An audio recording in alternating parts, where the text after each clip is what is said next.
Welcome to the debate. Imagine an offense scoring more points per drive than the undefeated 2007 Patriots. I mean, imagine blowing out 4 separate NFL teams by 21 points or more by November. Right. It honestly sounds like a glitch in a video game or something. It really does. But now imagine doing all of that, looking like an absolute juggernaut on the field, and somehow still ending the year with a losing record. Yeah, which is exactly what happened on the grass last year. It's just wild. It is completely wild. Today, we're looking at the 2026 Indianapolis Colts, a franchise that just survived, or well, maybe succumbed to, one of the most bizarre and polarizing seasons in modern football history. Absolutely. But hey, real quick, before we get into the weeds of this incredible collapse, a quick reminder that you are tuning into NFL Nexus. Yes, please make sure to subscribe to the channel, like the video, and drop a comment below on what you thought about this absolute roller coaster of a season. And definitely become a channel member. You get exclusive content and perks, so just click that join button below. Okay, sorry, back to the Colts. No, good call. So look, the Colts went from an 8-2 start where they held a 98.2% playoff probability to completely falling apart and finishing 8-9. Which is just staggering. Right? And now the front office is staring down a massive identity crisis. The central question we are tackling today is this. Are the Colts' incredibly aggressive offseason investments a logical move to capitalize on a proven elite ceiling, or is this front office precariously overcommitting to a statistical mirage? And you know, we are pulling all of this from recent evaluations of their 2025 season, the offseason roster moves, and how the rest of the league assesses their stars. Exactly. And I look at what this team was doing in those first 10 games, and I am arguing that the historic offensive efficiency we saw fundamentally justifies doubling down on this exact core roster. Well, and I will be taking the opposing view today, because when you look under the hood of that 8-2 start, it was a house of cards. I contend that the front office is falling victim to a textbook case of sunk cost fallacy. Sunk cost fallacy? Come on. I mean it. They are building around an unsustainable anomaly and completely ignoring the fundamental structural fragilities that doomed them down the stretch. Okay, look, if you're a Colts fan listening to this, you are probably screaming at your phone right now about the injuries. Oh, I am sure they are. And honestly, I am with you. When I look at this team's 2025 season, I don't see a fundamentally flawed roster. I see a legitimate Super Bowl contender that was derailed by a uniquely devastating injury cascade. But you can't just blame everything on injuries, right? Every team deals with injuries. True, but look at what was actually happening on the field in those first 10 games. You can't just wave that away. Through the first 7 games, the offensive production wasn't just good, it was historically great. Sure, the peak was high, I'll give you that. They finished the year with a plus 54-point differential, which is completely insane when you realize they ended on a 7-game losing streak. You do not accidentally achieve a plus 54-point differential. I mean, you kind of do if you front-load all your blowouts before the league gets tape on you. No, that takes structural dominance. And that is why I believe the massive financial commitments this offseason actually make sense. Putting $88 million over 2 years on the table to retain Daniel Jones. Which is a huge gamble. Let me finish. Paying receiver Alec Pierce $114 million over 4 years and trading 2 first-round picks for Sauce Gardner, these aren't panic moves. These are calculated window-maximizing moves designed to capitalize on a roster that has already shown us its absolute ceiling. I hear the argument about the ceiling. I really do. But we need to talk about the floor. Because the floor fell completely out from under them. It was a rough stretch, yes. Rough stretch? The Colts are demonstrating some serious front office tunnel vision by treating an 8-game winning streak as their true baseline. Think about the unprecedented nature of their collapse. Unprecedented is a strong word. No, it is literally unprecedented. They became the first team in the entire history of the NFL to start 8-2 or better and finish under .500. That is not just bad luck with injuries. That is a systemic failure of roster depth. I think you are overstating the depth issue. Am I? You brought up Daniel Jones. Let's remember the context here. We are talking about a quarterback who was literally cut by a struggling New York Giants franchise in November of 2024. Right, but he found his footing in Sean Steichen's system. Yes, he caught an incredible half-season heater in Indy, but then what happened? He fractured his fibula and tore his Achilles. Banking the entire future of your franchise on a quarterback returning from an Achilles tear, especially one who has historically been wildly inconsistent, is a massive gamble. Modern medicine makes that less of a gamble than it used to be. Maybe, but there is zero safety net anymore. Anthony Richardson Sr. was supposed to be the franchise, but he's had extreme accuracy issues, suffered an orbital bone fracture, and now he's requested a trade. Which clears the way for Jones. But you have no backup plan. You are shedding a reliable guy like Michael Pittman Jr. for a late-round pick swap just to clear cap space, and you're throwing away premium draft capital for Sauce Gardner, who, by the way, only played 4 games last year. To me, that is reckless team building for a coaching staff that has missed the playoffs 3 years in a row. Okay, I struggled with this at first, too, especially the Michael Pittman trade. I will admit that. But let me give you a different perspective on the engine of this offense. I'm all ears. I think if we look at Jonathan Taylor, it completely contextualizes why this system works so well when the pieces are actually in place. Last year, before the Week 11 bye, Taylor was legitimately in the MVP conversation alongside Daniel Jones. He had a great start, yeah. He put up 1,585 rushing yards, 378 receiving yards, and led the league with 20 all-purpose touchdowns. And yet, if you look at recent polls, league executives and scouts ranked him as only the 5th best running back in the NFL. Because that's where he belongs in the modern game. I think the league is fundamentally undervaluing what he actually does for the Colts' specific offensive architecture. I am sorry, but I just don't buy that the league is undervaluing him at all. The executives ranked him 5th because they understand how the modern NFL works. Which is what? Pass heavy? Yes. Today's offense requires versatility out of the backfield, and Taylor's production profile is incredibly rigid. Look at who they ranked ahead of him: Christian McCaffrey, Saquon Barkley, Jahmyr Gibbs, and Bijan Robinson. All great players, sure. But the differentiator is obvious. It's what they do in the passing game. McCaffrey creates absolute nightmares for linebackers in space. He had 102 catches for over 900 yards last year. Robinson had 79 catches. Okay, but Taylor... Wait. Taylor, in his absolute best receiving year, had 46 catches. The Colts are relying entirely on a traditional downhill bruising running game. And the problem with lacking a dual-threat back is that your offense becomes entirely one-dimensional the moment you face real adversity. But wait, let's pause right there. Because penalizing Jonathan Taylor for not being Christian McCaffrey fundamentally misunderstands how the Colts are built. How does it misunderstand it? It's a passing league. Criticizing Taylor for not catching 100 passes is like criticizing a sledgehammer for not being a multi-tool. Its singular, defined purpose is to bludgeon the defense. A sledgehammer? Really? Yes! Taylor is not built to run intricate angle routes out of the slot. He is built in the mold of a Derrick Henry.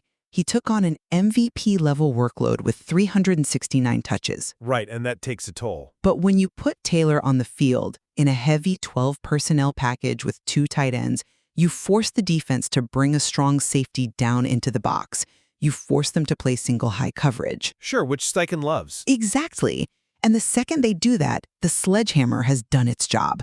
Because now the middle of the field is wide open for those deep play-action shots to Alec Pierce. See, that works beautifully on a whiteboard. And, admittedly, it worked beautifully for 10 games. But let's look at what actually happened on the grass down the stretch. It wasn't Taylor's fault. Let's look at the numbers. In the first 10 games, with a healthy Daniel Jones, keeping those safeties honest, Taylor averaged 6.0 yards per carry and scored 15 touchdowns. Elite numbers. But what happened in the final 7 games when Jones was gone? Taylor plummeted to 3.3 yards per carry and scored just 3 times. He didn't break 87 rushing yards in a single game. Because of the quarterback situation. That's my point. If your entire offensive engine is completely neutralized the moment your starting quarterback goes down, you are not a resilient contender. You are a gimmick that got figured out. I hear you, but the reason his efficiency dropped wasn't a flaw in Taylor's game, and it wasn't a gimmick being figured out. It was the complete collapse of the passing threat. Well, yeah, they had no backup plan. Exactly. When Daniel Jones went down, the backup situation was so dire, they literally pulled a 44-year-old Phillip Rivers off the couch after 4 years of retirement. I know. It was hard to watch. Think about the absurdity of that for a second. When you have a 44-year-old taking snaps, opposing defensive coordinators are just going to load 8, sometimes 9 men into the box. Which proves my point about his one-dimensionality. No, there is not a running back in the history of the sport who succeeds against that math. Taylor was running into brick walls because the defense didn't respect the pass at all. Exactly. The math breaks. And why does the math break? This brings us perfectly to the core issue with the front office's strategy resource allocation. How so? You just admitted that when the starting quarterback goes down, the sledgehammer is completely useless. So why did they have to pull Phillip Rivers out of retirement? Because Richardson was hurt too. No, because they have absolutely no depth on this roster. And they have no depth because they have aggressively traded away their future to pay top dollar for a few premium positions. Which brings us to the Sauce Gardner trade. Okay, the Sauce trade was brilliant. Brilliant. They gave up 2 first-round picks, including tight end Kenyon Sadiq and a 2027 first-rounder, to the Jets for Gardner. What did they actually get on the field for that investment last year? He got hurt. It happens. 4 games. He played 4 games. He played 2 snaps in one of them before his calf injury flared up. When you operate without first-round draft picks, you can't backfill your roster with cheap, young, high-end talent. You build through free agency then. But you can't afford free agents either. You are forced to rely on aging veterans on minimum contracts. The Gardner trade completely crippled their ability to build a sustainable roster, and that lack of depth is exactly why a single injury spiraled into an 0-7 collapse. I am not fully convinced by that because you are evaluating the Sauce Gardner trade as if it were a short-term rental designed just to save the 2025 season. 2 firsts is a lot for a rental. But it wasn't a rental. The front office traded for Gardner to be the foundational cornerstone of defensive coordinator Lou Anarumo's defense for the next 5 years. Gardner is only going to be 26 years old. Let's assume he stays healthy. Let's talk about the mechanics of Anarumo's defense for a second. He wants to run exotic, simulated pressures. He wants to send the house. Yeah, he loves the cover zero looks. Right. But how can any defensive coordinator dial up a cover zero blitz if he doesn't have an elite shutdown corner on the perimeter? You can't. Well, if you bring 6 rushers, you have to look your cornerbacks in the eye and say, you are on an island, you have 0 safety help over the top, do not get beat. Gardner's length and press man ability allow Anarumo to essentially erase one entire side of the field. When he is on the field. Yes, the calf injury last year was brutal, but paying 2 first-round picks for a proven premium commodity who perfectly fits your scheme is exactly how you maximize a window. The NFL draft is a lottery ticket. Sauce Gardner, when healthy, is a certainty. But when healthy is doing an unbelievable amount of heavy lifting in your argument, especially for a roster defined by catastrophic injuries. It's the NFL. Injuries are part of the deal. Let's look at the actual ripple effect of that trade and these contracts. Because they had to allocate so much cap space to Gardner and then subsequently hand $88 million to Jones and $114 million to Pierce, they didn't have the money to keep the actual foundation of the football team intact. The salary cap is always a puzzle. But look at the trenches. Elite edge defender Kwity Paye walked in free agency and signed with Las Vegas. Starting right tackle Braden Smith went to Houston. They have young guys stepping up. You are paying a massive premium for an island cornerback and a deep threat receiver, while your defensive front and offensive line are literally being hollowed out. They are trying to patch the defensive line with journeymen like Michael Clemens and Jerry Tillery. Tillery has had moments. Come on. And they are drafting guys like C.J. Allen in the later rounds, hoping they just magically hit. That is a wildly volatile way to build a football team. It's top-heavy, I'll give you that. It is like balancing a massive boulder on a toothpick. If one piece snaps, if Gardner tweaks his calf again, or if Daniel Jones' Achilles isn't fully healed, the entire structure collapses again. Well, let's actually talk about Daniel Jones' Achilles, because I think people see that injury and assume his career is effectively over, or at least severely diminished. And Achilles for a quarterback is tough. But we are in an era of modern sports medicine where an Achilles tear isn't the death sentence it was a decade ago. If he is healthy for week 1, which the medical staff seems incredibly confident he will be, the passing threat that made this offense historically efficient comes right back. That is a massive if. And I don't see this aggressive roster building as volatile. I see it as pursuing a very specific, historically proven standard of excellence. Excellence? We are talking about an 8-9 team. If you want to understand the mindset of this front office right now, you have to look at the franchise's history. Think about week 6 of this upcoming season. What happens in week 6? The Colts are inducting Adam Vinatieri into the Ring of Honor at Lucas Oil Stadium. Oh, wow. Okay. Yeah. We are talking about a guy who embodies the ultimate championship pedigree. An NFL record, 2,673 points, 44 consecutive field goals, and 14 field goals during that legendary 2006 Super Bowl run. Legend. Pure legend. Exactly. And when the front office and head coach Shane Steichen look at this current roster, they are trying to replicate that exact benchmark. They know what it feels like to be at the mountaintop. But Vinatieri was drafted decades ago. They saw a glimpse of it in those first 10 games when they were blowing teams off the field. They are making calculated, aggressive risks because conservative, play-it-safe team building rarely wins Super Bowls. They are chasing the Vinatieri standard. Oh, I am so glad you brought up Vinatieri, because I actually think you just perfectly highlighted the problem, but you are drawing the exact wrong conclusion from it. How so? Think about what Adam Vinatieri actually represents. He represents 24 years of sustained, reliable, methodical excellence. He was the ultimate stabilizing force in football. Right. Excellence. But the 2026 Indianapolis Colts are the exact opposite of Adam Vinatieri. They are defined by severe, unpredictable volatility. You cannot claim to be building a consistent championship pedigree organization when your entire offensive strategy hinges on the kinetic chain of a quarterback returning from a torn Achilles. Quarterbacks recover all the time now. Let's talk about the mechanics of that injury for a quarterback. When Jones drops back to pass, he has to plant that back foot and generate torque from the ground up to drive the football downfield to a guy like Alec Pierce. And the doctors say he can. But if that Achilles is compromised at all, if he doesn't have the same lower body power, his velocity drops, he will start overcompensating with his shoulder.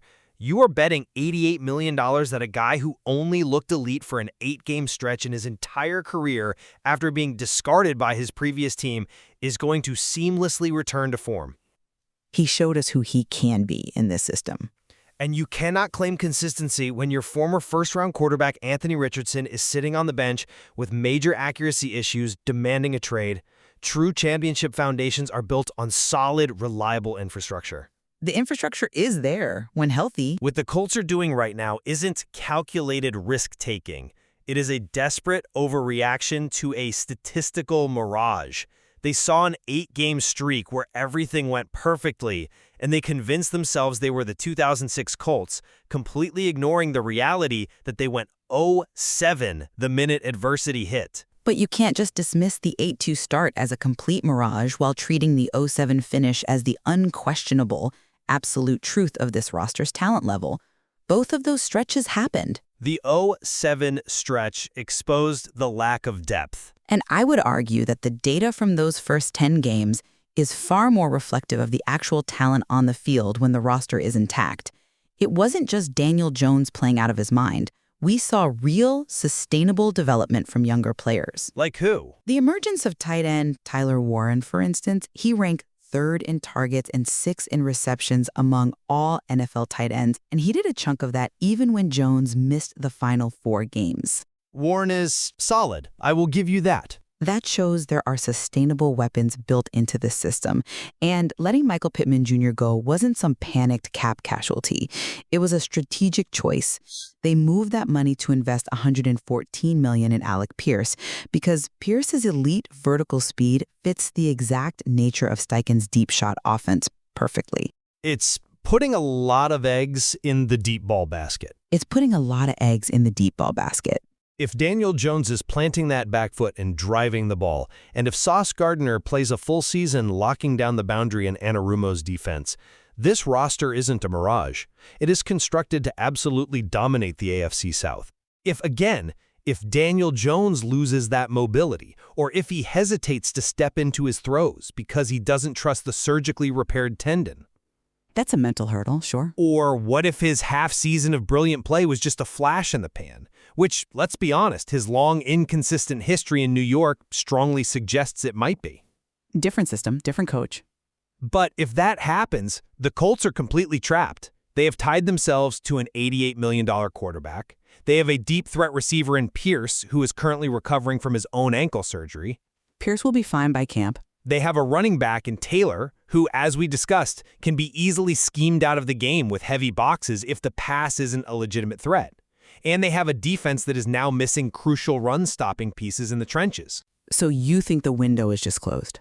I think they have sacrificed their future draft capital and hollowed out their depth to maximize a window that realistically might have already slammed shut in Week 11 of last year. Wow. Well, let's pull this back to summarize where we both stand on the overarching organizational health of the Colts as we head into 2026. Good idea? My position remains that the sheer dominance of the first half of 2025 cannot be ignored, and it fully justifies this front office's aggressive retention of talent. Even with the risks? Yes.